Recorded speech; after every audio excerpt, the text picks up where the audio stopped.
Hello, my name is Dr. Oleg Drut. I'm a clinical director of diamond braces. And in today's video, we're going to talk about poor fitting trays, some of the issues that our clients report.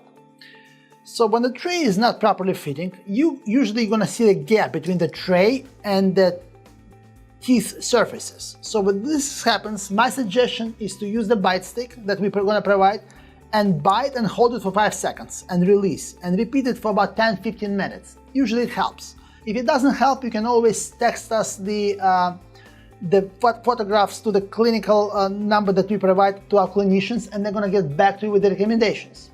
Another issue with the trays, they're not fitting in a back, and you can see something like this when it happens. So they're not staying in a back tooth. When it happens, that's a very simple solution. You remove the trays, and all you have to do is just bend it in.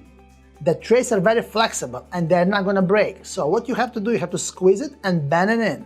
And usually it fixes the problem.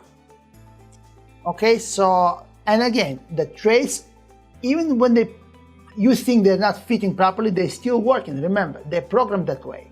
Just my suggestion, before you come for the emergency, so-called emergency, keep a regular appointment or contact us or try to fix it at home, and it will save you the trip to our office. And I hope this video helps. Thank you very much.